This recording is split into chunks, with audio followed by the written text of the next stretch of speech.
Are you struggling for consistency in your sim racing? Does your iRating look like a roller coaster? If so, we have good news for you. The way to get more consistent is to first understand what you're doing differently than the professionals. And VRS is the answer. With our competitive subscription, you will have the telemetry, setups, tutorials, and everything else you need to fully analyze your driving. Our data packs and the ability to compare your driving with the best in the world will show you exactly where to adjust your inputs, change your driving line, and shave seconds off of your lap times. And our powerful and precise Direct Force Pro wheelbase and precision pedals are being used by some of the world's best drivers. All these champions agree that VRS hardware is not just the best on the market, it's also priced well below the competition. So if you're looking to upgrade to direct drive and the best pedals in sim racing, VRS is your answer. If you want to get better, get faster,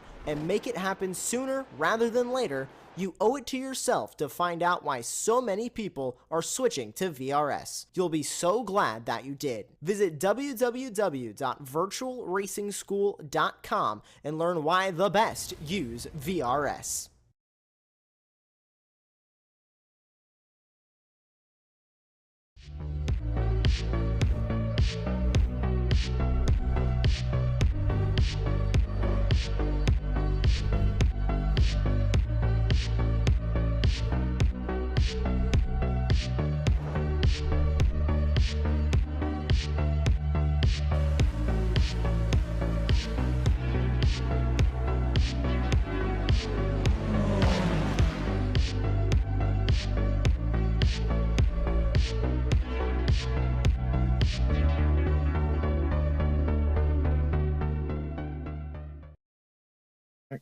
Good luck.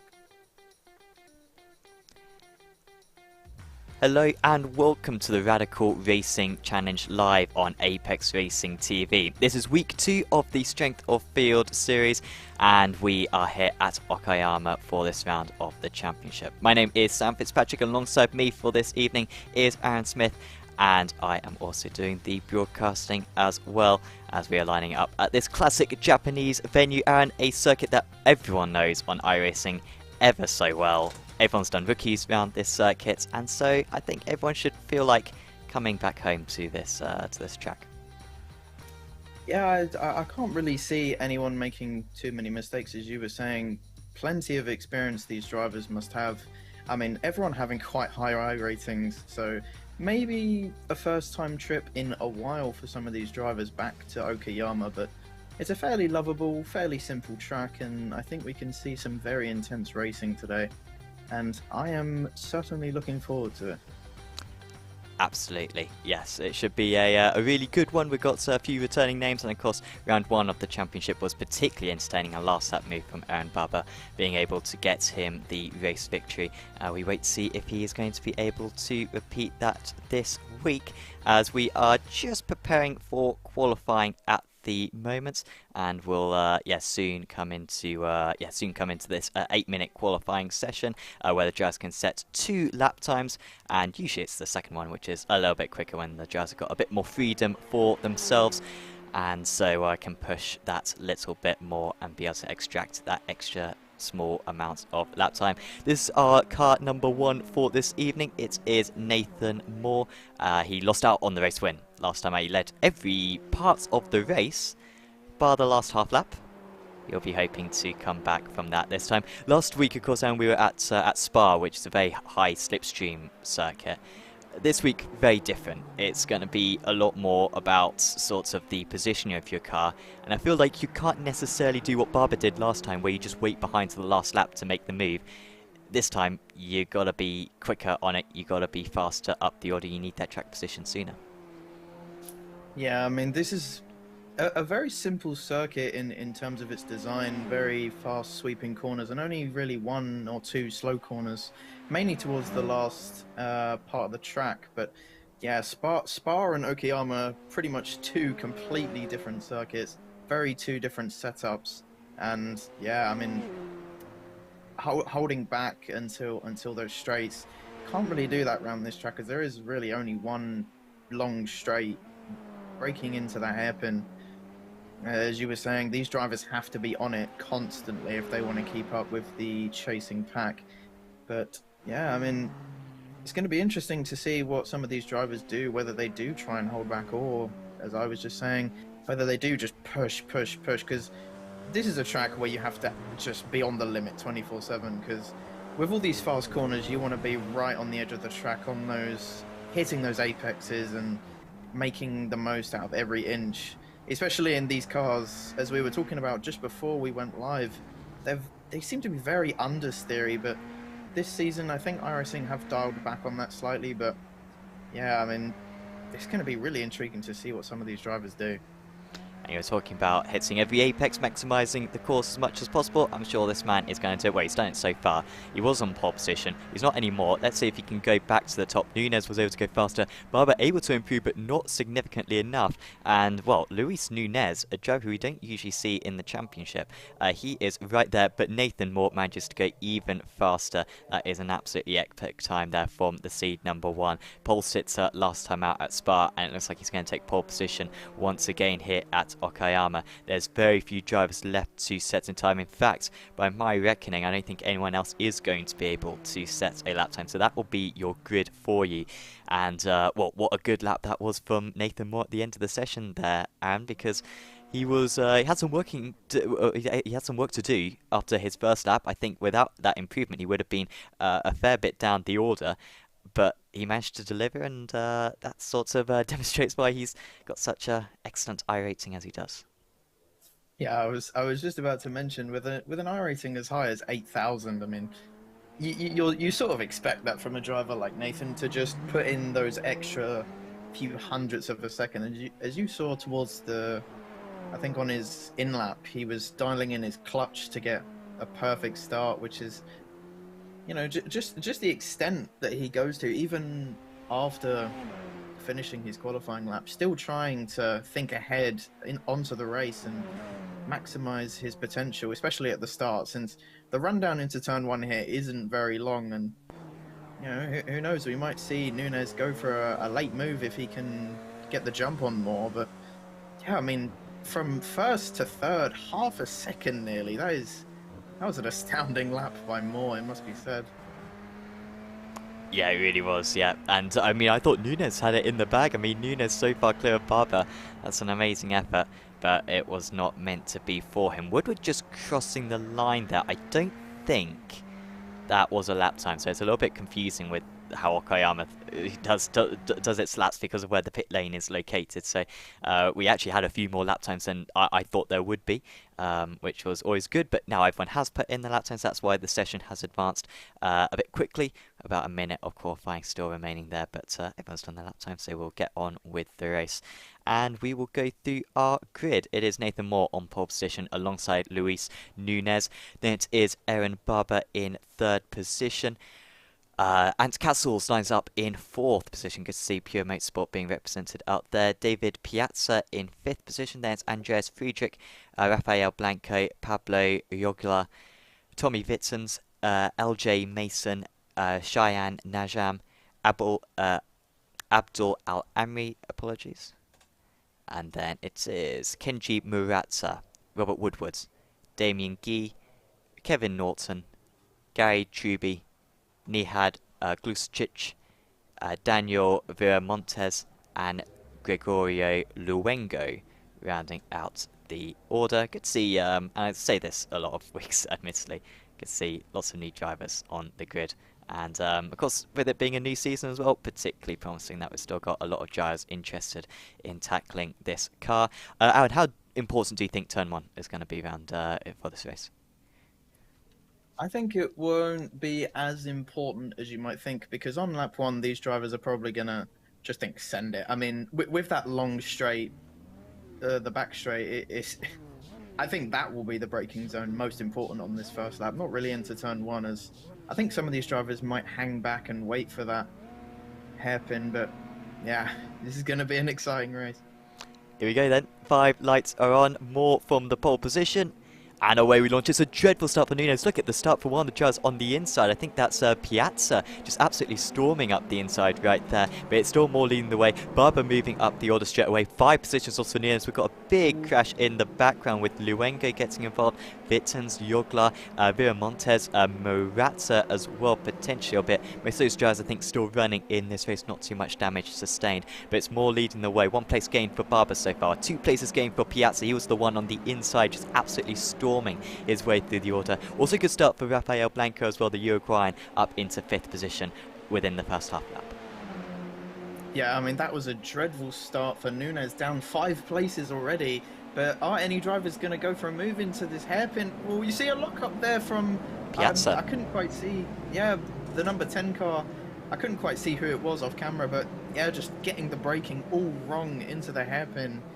Probably just the cold brakes on these cars just caught him out and completely missed his braking zone. But as I was talking about Nunes, he's now gained another 2 positions since I last spoke about him. So he's clearly on the move and is showing quite a bit of pace on this first lap, considering his awful start that he got. I'm not quite sure what happened. I don't know if he slipped on the clutch and just got a bunch of wheel spin, but yeah, it's a dreadful start, and it'll be interesting to see what he can do from here. He's already made, as I said, 2 places, but yeah, I mean, more already storming off into the lead, about 6/10 the gap in front, and that's Morata going off at the final corner. Probably got involved. Oh, that's someone else off in turn 1. I think that's Woodward. Yes. Again, a lot of these drivers getting caught out by the brakes. I'm not sure if they're just.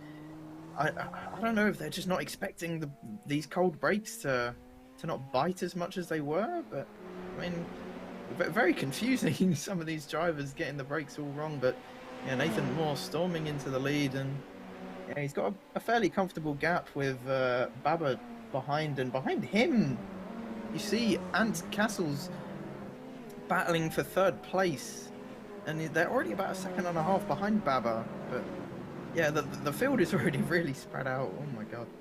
Yeah, and well, it's spread out up to about these guys where it gets very close, as we see, I think that's Norton just dropping a couple of positions in quick succession there. He's up 4 places from his race start. He's now got Luengo, who's up 7, who I said got involved in that first corner incident. I don't think he did. I think he just basically started last at Luengo, or he did literally start from last. So he was sort of the last guy to sort of get through it, but he managed to get through it unscathed. I think that the main drivers involved in it was Joglar, Morata, and I think Joglar and Vitsens, I think, were the main 2, as we see a move there. Norton continuing to lose places, and David Piazza after that just running straight on at the hairpin earlier on in the race on that lap 1. He is also making some progress. Wow, look at that from Piazza. He's so much later on the pace. Again, he's pretty close to hitting the perimeter right there, and Viramontes is interested in looking at that one. We will hopefully get a replay of that lap 1 incident later on in the race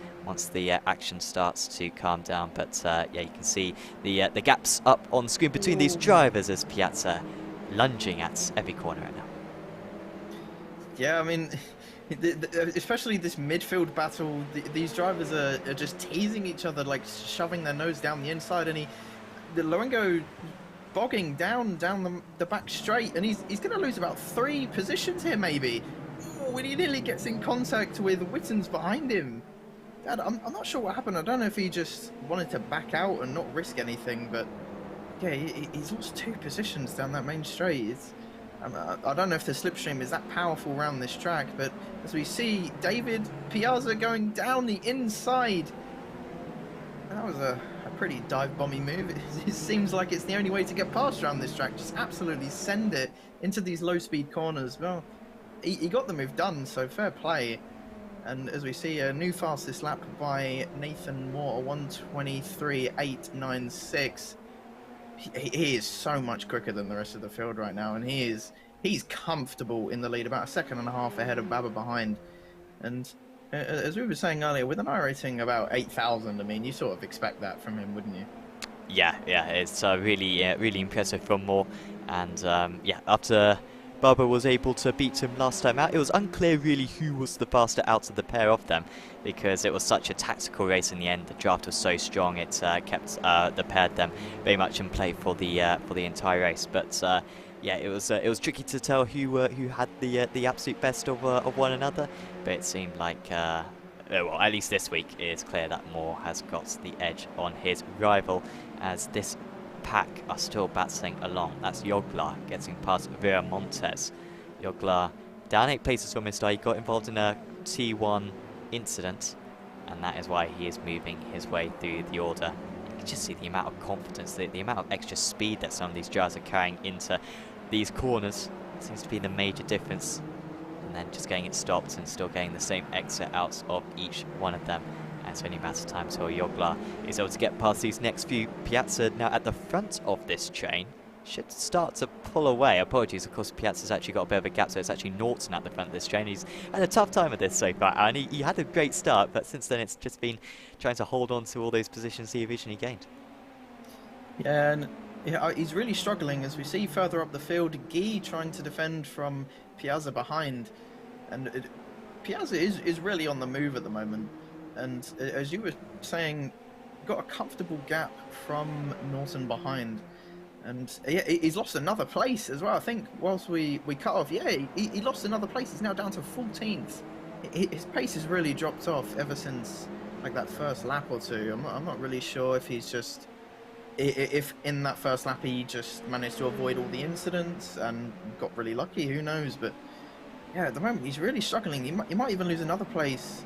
Oh, as we see in the background, Yogla, I think, trying to go for a move. And we just had a change as well for Nunes, but we will get back actually to a couple more of these battles. We'll try to get a replay of each one of them. That was Piazza getting past Truby right there, and also Luengo. Oh, they're battling super hard there. That was the Super Chucks line right there. The switchback now. Brilliant stuff there from Yogla to eventually get ahead, and there goes Truby with a spin on the exit of the hairpin. And that has sent him all the way down to 18th position, only Woodward and Murata behind, and they are following fairly close at the moment. The whole field separates by less than 26 seconds as it stands. But in all of that, what we initially moved away from was Nunes getting up into 4th position. Remember, Nunes started on the front row of the grid, had an awful start. That's how he dropped down to, I believe, 6th position of the race start, but he's back up into 4th position now, past Blanco. And, well, we'll see if he's got time to catch up to Castles and maybe get that podium result.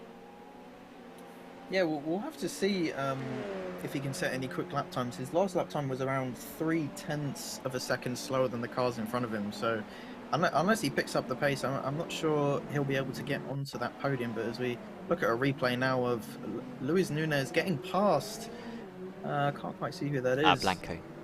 Blanco, yes, thank you, Sam. But yeah, that was a fantastic move, actually. I didn't realize it was that good. I wish we watched it live. But yeah, that was a pretty good move. The nice little switchback.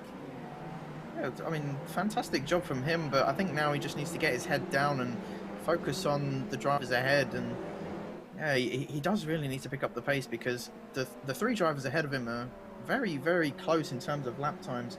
Nathan around 0.2 of a second quicker than Baba and Castles, but yeah, he'll need to be setting blistering lap times if he wants to gain back those positions that he lost. Yeah, he needs qualifying laps from here on in. And, well, his pace was really good in qualifying. He was 2/4 of a second faster, actually, on that last lap than Castles, so that might be possible for him. In fact, I think we can show the last lap times up on screen. Or maybe we can't. Apologies. But here we go. Last lap times. Here we go. So there you can see the differences between the drivers. More with another fastest lap of the race, just absolutely storming away from the rest of the order. In a league of his own, he's now nearly 3 seconds clear of the rest of the field. We could be seeing upwards of 10 seconds by the end of this race, the way that it's going at the moment. And then Baba, if anything, slipping back. He did struggle with the tyres last season, did Baba.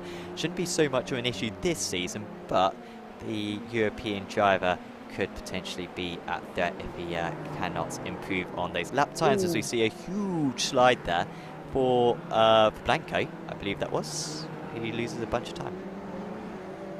Yeah, I think he just got a little bit too deep on the brakes, or he might have locked the rears through that corner. But yeah, Baba seems to be setting very inconsistent lap times at the moment. Like, some laps he would be on pace with more, like it would maybe be like a 10th between them, if that. And yeah, he just seems to not really have the consistency to keep up with Moore at the current time. But yeah, I mean, Moore so far has been pretty flawless, setting pretty consistent lap times around the 1:23.6 mark. And yeah, it's a gap of 3 seconds already. It will be interesting to see if Castles can catch up to Baba, and if Nunes might be able to catch up to the two of them. But as we now watch the battle for 7th position between Mason, had a car lag there, I think. That was Najam in front. Blinking a little bit, that's a bit scary. Oh, he's going to go for a move down into the hairpin. Mason trying to defend, but can he get the car stop in time? He can. That was a great move from Najam into the hairpin. Yeah, even while blinking, he managed to get the move done. So yeah, well done to him. Great move. Not too much fuss between them. As we now watch Gary Truby going for a near identical move into the hairpin. It seems to be the favourite overtaking spot for these drivers on this track. Slipstreaming all the way down into the hairpin and getting hard on the brakes. Yeah, certainly makes sense. Does that one for the drivers. And yeah, it's always surprising, I feel like, turn 1, you sort of imagine that being a good overtaking spot, but at least in my experience, Aaron, it's really tricky to pass into turn 1. I think it's just because there's not much of a braking area going into there. That actually it's maybe even through the kind of infield and in the last sector, that's if anything a better chance than turn 1, but you're absolutely right that the hairpin is the go-to place. It's the safest place to do it on the circuit. Yeah, I think why it is so difficult to go for a move into turn 1 is just because following cars around those final few corners is really difficult, because the braking zones are very small and your turning in points have to be, well, on point. Otherwise you either go in too early, end up on a curb, or in the grass or in the gravel. So yeah, following through those final few corners is incredibly difficult, and the main straight isn't really long enough to get a long slipstream. And the braking into turn 1 isn't very long either. It's sort of a medium speed corner, so it's not incredibly easy to go for a move into turn 1. You sort of have to hope that the driver in front of you gets a bad exit or something, and then you can slingshot round them and, you know, Bob's your uncle, and then they'll probably overtake you down the back straight into the hairpin. But yeah, I mean, these drivers playing it safe now. We're about over halfway through the race, and the action's dying down a little bit. I think these drivers are sort of starting to calm down after these sort of early laps where the adrenaline is rushing and they just want to overtake everyone they see. But yeah, we see Mason trying to defend from Alamari into turn 1, but he just sort of lets him go. Pretty smart move. But will he now try and slipstream, as I was talking about just a second ago, will we try and slipstream and get him into that long braking zone into the hairpin? Who knows? I mean, these drivers will have to play it smart if they want to get some good overtakes done. Yeah, that was a bit of an odd one, because I don't think their pace has been a huge difference throughout the race, and yet he gave that one up very easily, didn't he? So not quite sure what was going on there, but yeah, feeling as though he wasn't going to be able to keep him behind, and maybe wanting to keep good pace, or maybe picking up a soda. I'm not 100% sure. Friedrich off the circuit. That is at the hairpin. And well, he's done well to get that far out, because it's a really cambered corner. Now he's overheated the tyres, and you can see he's really struggling. He's clearly had a slide off the circuit, and now around this part of the circuit you don't really get any relief, because it's just more and more pressure, more and more temperature being put into the tyres with every corner that you go through. We will get a replay of what happened to Friedrich right there, out on circuit. But yeah, that's a disappointing incident for him. I think that has allowed Najam past on this lap. Yeah, I'm not sure if he did lose any positions. I think you're right in saying that. But that's going to make the battle for P7 even more interesting now. It's a three-way battle, but maybe into this braking zone he might have just... Ooh, really jailbreaking. Yeah, just completely got the braking all wrong. I don't think he would have more or less overheated the tyres apart from then, when he just tried to... He was just getting frustrated and tried to get on throttle as soon as he could. But yeah, just a simple mistake can cost you so much time around this track. There's not really much margin for error. And yeah, that, as I was saying, that battle now between Frederick, Alamari and Mason is going to spice up towards the end of the show. So I can't wait to see who's going to get P7 now. quick mention of a very special event happening at Apex Racing UK, by the way. On Sunday, we have our open day. So if you want to head down to the Apex Racing Sim Centre in Corby, for those people who don't know, it's East Midlands. So do you, yeah, not to, oh dear, now I live here and yet I can't actually name where it's near. It's not to, this is absolutely humiliating. It's in the East Midlands. Check it out, Google it, and you can get yourself a ticket. Dear me, and this is not good promo. It's a free ticket, and if you turn up, you can try out all of VRS's new hardware. Some of it hasn't even been released. Rigs, wheelbases, their wheel rims, their pedals. So much stuff, along with just awesome equipment. The same equipment that pro lot drivers use, such as Kevin Ellis and Peter Bayman. And you can try that all for yourself for free. Just pop along on Sunday. We've also got a free barbecue. We've got a tournament where we're going to give away some prizes. We've also got a hot lap competition. And you get to meet all of us guys here at Apex Racing too. So do check out, even if it's just for a couple of hours, or if you want to stay for the whole day, check out the link that I have posted in the comments. Click on that, and you can get yourself a free entry in. If it's a very late decision for you, you can always pay 10 quid at the door on Sunday. So do click on that link in the live chat. And you can come to Corby and check out the Apex Racing Sim Centre, and lots of exciting stuff to come out of here very soon. As we are in very much the final stages of this race, and well, it looks like Nunes is catching. He is nearly there with Castles. Gap on that last lap came down by 1/10.5.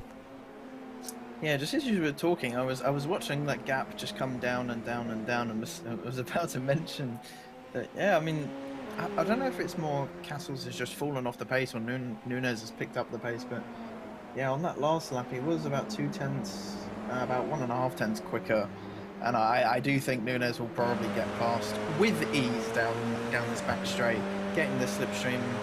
You see Castles trying to break the slipstream as much as he can, but Nunes absolutely send it into this hairpin.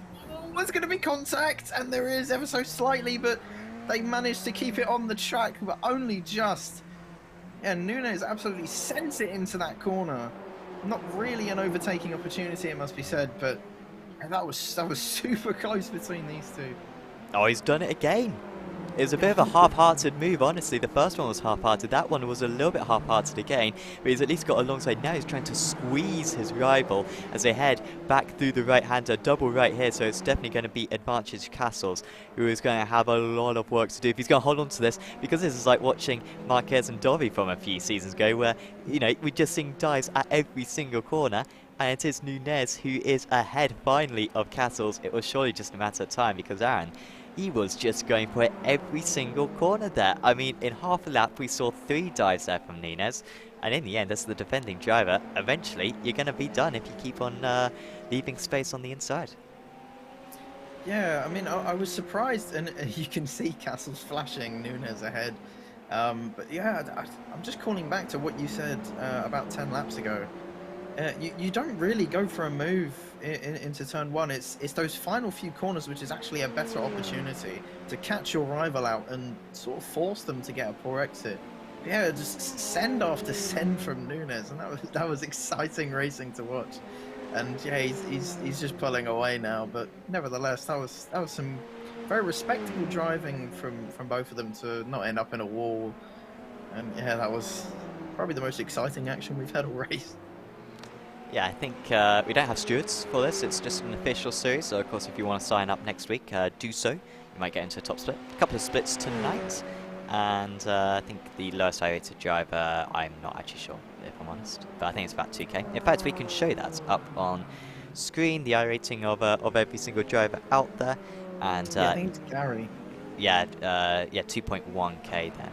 Is the lowest I-rating. So well, you might get yourself on the broadcast, which would be very cool. But if not, of course, you at least get a good racing against 20 odd other drivers around these very good schedule that the guys in the Radical Racing community have picked for this season. So do make sure to check out the car, as Woodward is very close to Truby, but not really getting any closer on this lap. He's going to have 2 more laps to get it done. Yeah, I mean, he's sort of gaining, but not really. He's sort of in a stalemate with himself at the moment, about half a second behind Truby. And that last lap, he was around 0.2 of a second slower. So I'm not really sure what his plan is here. Just try and force Truby into a mistake or what? But he's dropped back even more now. He made a mistake into that last corner that we just went through, and yeah, he just keeps making mistakes, and he's not really gonna be able to go for a move if he keeps making these mistakes. They're very small mistakes, albeit, but it's costing him about 1/10 or 2 per corner. We have had a move. Najam has got past Friedrich. Now I think this may have been a mistake here from Friedrich. Oh yeah, he was way too far back. Shortly. Going into the hairpin. Does he do anything, or does he just... Oh, maybe it was just apologies. Maybe that was just some lagging. Apologies. Najam, I think, was just glitching out slightly there, so should be all right. But yeah, Najam, in fact, staying ahead of Friedrich. I was thinking Najam was ahead because Friedrich, of course, made that mistake earlier on. It came up on our event viewer. But it is now the white flag. We can be absolutely certain about that. Doesn't look like there's going to be any change here. However, whilst we didn't see, whilst Najam didn't just get past Friedrich, it was just a slight glitch. Friedrich is now under pressure from Al Amri, who has been really quick in this race. Qualified down in P12 wasn't a great start for him, and he's got, well, just a few more corners to get the move done. Yeah, surely he has to go for the move into this hairpin. It's the last lap. Send it. He's going to try and go for a move around the outside. The car's sliding all over the place. Doesn't get a very good exit, and I think that's sort of his opportunity gone. As we now see Piazza trying to defend from Witten's behind. Just, God, these drivers are so close as they go side by side through here, and Wittens gets the move done. Great move by him. As we now see Nathan Moore crossing the line, a pretty dominant victory, it has to be said. Well done to him. Yeah, I mean, superb drive. Baba in second, and Nunes, after that awful start, gaining 5 places. Yeah, what an amazing comeback from him. And across the line, Friedrich holds on to 7th place. Yeah, I didn't think Alamori was going to be able to do anything after trying to go for a move around the outside. Joglar in 12th. Pretty decent recovery from him after that lap 1 incident, dropping him down to last almost. Something happening to Vera Montez, I think, right at the end. We might get a replay of this one. I think Woodward and Vera Montez have come together right at the end. Yeah, Woodward's not on our timing screens. He's out of the race, I think. Oh, yeah, just a little mistake going into there, but Woodward wasn't involved. I don't know if Woodward had a separate incident by himself, but... I wonder if he reached the maximum incident limit, perhaps, Woodward. He just seemed to disappear on that last lap. Yeah, he didn't cross the finish line, but yeah, crucial mistake by Vera Montez on that last lap. Pretty poor race from him, has to be said, finishing in 18th place, but yeah, I'm not sure what happened to Woodward, but yeah, it was a pretty decent race all round, it has to be said. Yeah, and everyone bar Woodward finishing on the lead lap as well. So that's sort of ruined it a little bit. We rarely see that in any race on Apex Racing TV, whether it be a league race or whether it be an official series race. And so, kind of good effort from everyone, and we saw some very good batsing out there. Nathan Moore, though, there was no re-batsing with him. He was 4.2 seconds clear in the end of Bubba. I think it could have been a lot more than that, if I'm totally honest, because he was pulling away by some rate of knots in the first few laps. But he comes out your victor. Bubba in second position, beating Luis Nunez with a good comeback. God, I think that Nunez had a shot at second position had it not been for that awful start for him. There was Ants Castles, Rafael Blanco, then it was Cheyenne Najam, Andreas Friedrich, Abdul Al-Amri, LJ Mason, and Tommy Wittens rounding out the top 10. Then it was David Piazza with a good comeback, Pablo Yogla, Damien Guy, Gregorio Luengo, Kevin Norton, Gary Truby, Kenji Murata, Daniel Viramontes, Nihad Glucic, and Robert Woodwards. The only driver, like I said, 1 lap down on the race lead. Well, amazing stuff, and you're new to this series, you will not be aware of the fact that we pretty much never have any interviews. However, we are being absolutely treated because we have 2 drivers wanting to have an interview. I will let you have the first pick of who you want to have a chat with. I think I'm going to talk to Nathan, of course, our race winner. I mean, absolutely dominant victory from him. Nathan, tell us how you're feeling after that race. Yeah, it was. Yeah, I'm happy. It was a good race. You know, it might have. I don't know how it looked from your guys' point of view. It might have looked a touch easy, but it was anything but in the cockpit. Yeah, I don't know where that pace came from, to be honest, because all day I've been struggling actually, and Aaron Baba has been much quicker than me, about 10th or so every lap. So yeah, I'm delighted to get the win. Kind of surprised myself a little bit. I wasn't expecting to be that quick, but yeah, I'll take it for sure. Yeah, I mean, pace matters when it counts, especially when it's being streamed live for everyone to see. You know, you pulled away so quickly in those first few laps. We barely really saw any of you at all. Yeah, to be honest, after that first lap, you just pulled away about 0.2 of a second quicker. But tell us, what does it take to be quick with this track and car combination? Because it's not an easy one, it has to be said. No, definitely not. Definitely not. It takes a lot of practice. I think in this car, you've really got to be ultra smooth with all your inputs, especially first couple of laps, because the brakes and tires are really cold, and there's so much understeer in the car. Not as much this season compared to last season. There was a lot of understeer first few laps, but still, this car takes a couple of laps before you can really, start to push, and then it's the opposite last few laps. The tires overheat, and you've really got to be careful on the rear tires. So just got to be ultra smooth. Try not to. If you lock up in this car, I think the tires are more or less done. I think. So it's all about making no mistakes and just being smooth. Yeah, we saw a few mistakes from some of the drivers. You know, one little lockup and one the car just absolutely shoots off into the distance, and then afterwards you're left with overheated tires that leave you with no grip, and unless you can cool them down, which your only option really is to just go slower. You know, overall, just one tiny mistake and it's game over. But you, let's be honest, drove absolutely flawlessly, and I don't know if you did make any mistakes, but we definitely didn't see them on the stream. So yeah, I mean, is there anybody else you'd like to thank as well before we let you go? I'd just like to give a shout out to you guys at Apex Racing TV, as always, for streaming these races every Friday night. I think definitely boosts the boosts of participation in this time slot. So it's it's really really nice that you guys stream this, and just looking forward to next week. I am touched. My heart is very warm. Thank you, Nathan, our race winner tonight. Sam, who else would you like to interview? Well, I had a chat with Aaron Baba last week, so I'll give him a week off this time. I don't want to put him through too much pain. I'll have a chat with Ant Castles instead, who managed to finish in a very strong 4th position. It was where he started as well. Congratulations, Ant. That's a very good result for yourself today. Didn't quite have the pace it looked like of Luis, but it seemed like you were very comfortable in the car, not many mistakes, and yeah, really managed to bash out those 16 laps very competitively. Yeah, it was a good race. Obviously, towards the end, I was, like you say, I was losing a little bit of consistency, and I knew it was closing all race really, so it was only a matter of time. I wasn't expecting the move that was there, but yeah, he got it done.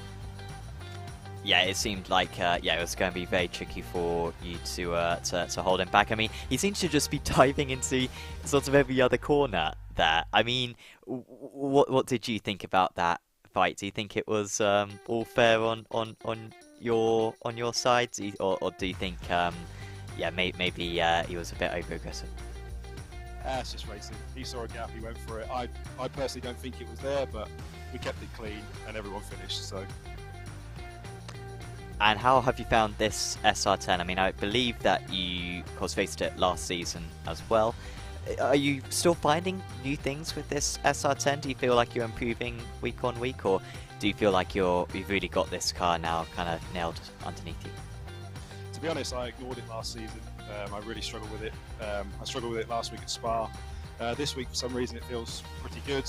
I can't say I'll be doing the full season, but yeah, no, it's going in the right direction, but it's still a massive struggle. I was talking to Aaron just before I came in here, and talking of the tyres, if you lock up in the first few laps, it really messes up the rest of your race. Yeah, it's a shame that maybe the tyres are a little bit better in terms of not overheating, but yeah, still something that everyone's having to manage out there. What's going on with yourself and Pure Motorsports? I mean, heading into sort of the colder months, are there any championships that you guys are pursuing at the moment? We've all got pretty busy, to be honest. We've released the website puremotorsport.co.uk. Have a look. We're just working towards Petit Le Mans, a few other events, and maybe dabbling this a little bit as well. So the guys have just got very busy all of a sudden. So we're trying to keep it together. Awesome. Well, we wish you the best of luck, and hope to see plenty more of you guys in this strength of field race every week. Is there anyone you'd like to give a shout out to? Just the usual Pure Motorsport boys, and you guys. Thanks again. Awesome. That was Ant Castles there, your 4th place finisher this evening. Final. Well, no, still got. No, sorry, yeah, it is 1 point to the. Apologies, Aaron. Aaron Barber, I think, is waiting to join us. It's going to be really interesting to interview him, you know, especially after what Nathan was saying just a few minutes ago. You know, Baba, you seem to have the edge on Nathan all day from what we've heard from him. Talk us through what happened today. Nothing. I'm just an old man who is really tired after doing so many races. No. On the quali, I was a little bit greedy. My best quali it was a 23.7 or something, so I thought, yeah, I should patch that for the broadcast. And then I locked up on the hairpin, and then it's game over. But I started P3. I thought, yeah, easy. I have the pace. But the problem is you have to account for the draft, and the draft on the straight, it's like you have to brake early the first 2 laps, otherwise you lock up. And I made that mistake. And if you lock up, you lose like 2 seconds to 3 seconds because the car doesn't turn anymore for the next like 3 or 4 corners. And then when the tires get to the normal operating window, you still are like 2/10 slower than the whole pack. So, but I'm really happy with people. It's okay. You lose some, you win some. Let's see next week. Yeah, speaking of those lockups, we've heard and seen a lot of drivers making those mistakes. Talk us through as well. Just really what happens when you do make a mistake, especially around a track like this? Like what goes through your head after you have made a mistake like that? What should a driver do after making that sort of mistake? For once, just release the brake. So for that hairpin, I downshift into first, just to get a little bit more turning. And then you have to just take it easy because you don't have the normal grip anymore. So I don't know if it's the tire model of this car, if it's like if you are in draft, it gets worse. I really don't know. I hope they can fix it. But after lap 3 or 4, the tires are good. So even if you lock up a little, you can still. But if you lock up the first 3 laps, it's like deadly for the pace, for the race pace. It's crazy. It doesn't matter what you do. You cannot gain any more time. Fair enough. We're heading to Interlagos next week. Do you think you'll be able to challenge Nathan for the win there? Is it one of your stronger tracks? Yes, but so was this one. I was really fast all day, and then you see now I just did with like it was difficult to do 23.7s, and the whole day I've been doing like 23.5s, easy. But let's see, anything can happen. This is racing. As I said, you lose some, you win some. Congrats to Nathan for winning the race. He won when it mattered. like I did on Spa. But yeah, it is racing, you know. Mistakes happen, so you need to keep focused. But I think I will start from next week. I want to like 3-4 races before the broadcast, because the eyes get tired and everything. So I will do just the broadcast, or the race before that. Enough. And I for certain cannot wait for next week to see who will come out on top. Before you go, is there anything you'd like to say, or anyone you'd like to thank? You guys, as always, congrats to Nathan for the win, and then everyone racing the car and everyone promoting the car, because it's been a difficult season so far. We don't have the participation like we used to with the old car, so I hope it improves, and I recommend everyone tries the car and the new setups. So yeah. Thank you, Baba. That was your second place, man, and I for certain think that he will be a challenger throughout this whole season. I think he is one of the only drivers, along with maybe Nunes as well, who will be able to challenge Nathan consistently on a weekly basis, because I mean, if what Nathan says was true and he was ahead for most of today, then yeah, I mean, you just got to wonder what could have been for Baba had he not made that mistake, and maybe he just was a bit more on it today. Yeah, and it's interesting how many races these guys do beforehand. I mean, when I have done racing in the past, I cannot be bothered to do more than the race. I mean, like, I don't even do practice. I might do 10 minutes of practice beforehand. I just can't be bothered. So it kind of shows that these guys really enjoy driving the car, which is very good.